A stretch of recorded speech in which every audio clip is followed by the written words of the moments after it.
የኢትዮጵያ አየር መንገድ ማለት የመጨረሻው ከውጭ የምንገናኝበት ምሽግ ማለት ነው። የኢትዮጵያ አየር መንገድ ማለት ለኛ ወደብ ማለት ነው። የኢትዮጵያ አየር መንገድ ማለት ቀይ ባህር ማለት ነው። የኢትዮጵያ አየር መንገድ ማለት ኦሽን ማለት ነው። የኢትዮጵያ አየር መንገድን ዝም ብለን እንደ ቢዝነስ ተቋም አናየው።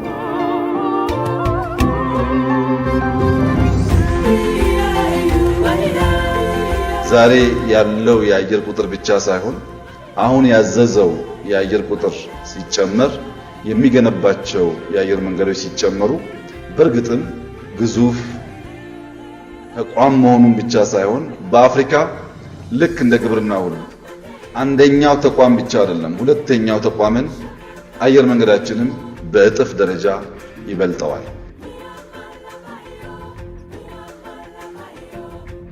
አሁን ያለን ኤርፖርት ከ20 እስከ 25 ሚሊዮን ፓሴንጀርስ በአመት ማስተናገድ የሚችል ቢሆንም በቂ ስላልሆነ ከ100 እስከ 130 ሚሊዮን ፓሴንጀርስ ሊያስተናግድ የሚችል አዲስ ኤርፖርት ለመገንባት ጥናት ተጠናቋል።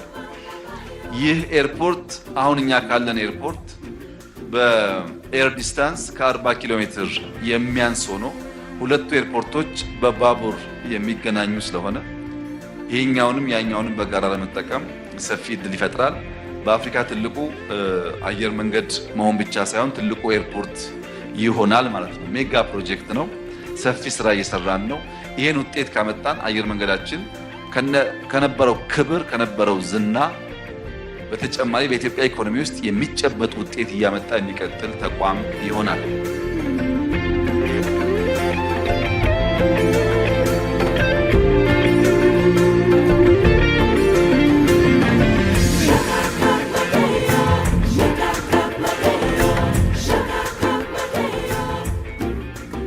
ቢሾፍቱ ኤርፖርት የዲዛይን ስራ አልቋል።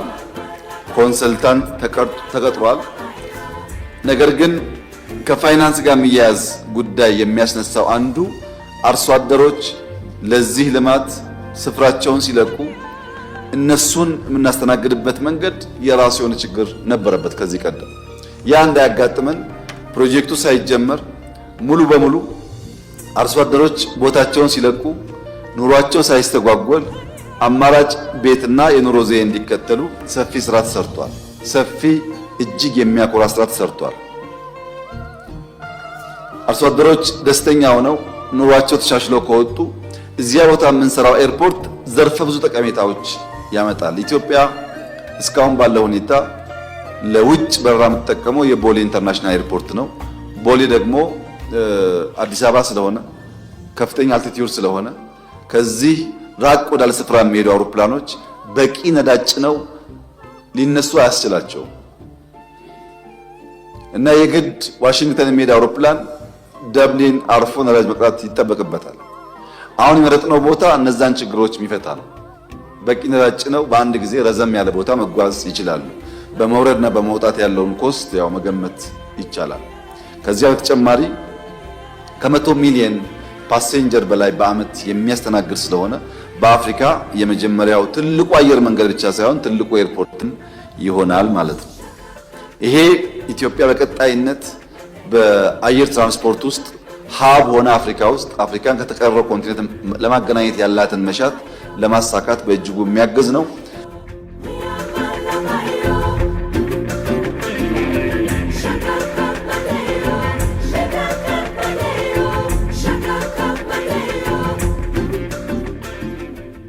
ከለውጥ በኋላ በርካታ የማስፋፊያ ስራዎች ተሰርተዋል። ቦሌ ወደ 20 ከዛ በላይ ሚሊዮን ፓሴንጀርስ አሁን መጠቀም ይችላል። ቦሌ ላይ ግን ሞልቷል፣ አልቻለም። ከዛ በላይ ቶሎ ካልተዘጋጀን በቀር ከዚህ በላይ ማስፋት እድል ስለሌለ እንቆማለን። ያ እንዳይሆን አዲሱ ኤርፖርት በከፍተኛ ደረጃ የኢትዮጵያ ኢኮኖሚ የሚያግዝ ኢትዮጵያን ከዓለም ጋር የሚያገናኝ ለአፍሪካም ጥሩ ብስራት ይሆናል ተብሎ የሚጠበቅ ነው። ይሄም $10 ቢሊዮን ገደማ የሚገመት ኢንቨስትመንት ነው። እንደኛ ወደብ አልባ ለሆኑ ሀገራት እንደዚህ አይነት ተቋማት የገበያ ብቻ ሳይሆኑ ስትራቴጂክ ናቸው። በጣም አስፈላጊ ስለሆኑ መጠንከር መገንባት አለባቸው። ለዚህ ነው ለቁጥር ለማመን በሚከብድ ደረጃ ሰፋፊ የአውሮፕላንና ኤርፖርት ልማቶች የተጀመሩት። ይሄ የኢትዮጵያ ማንሰራራት ማሳያ ነው።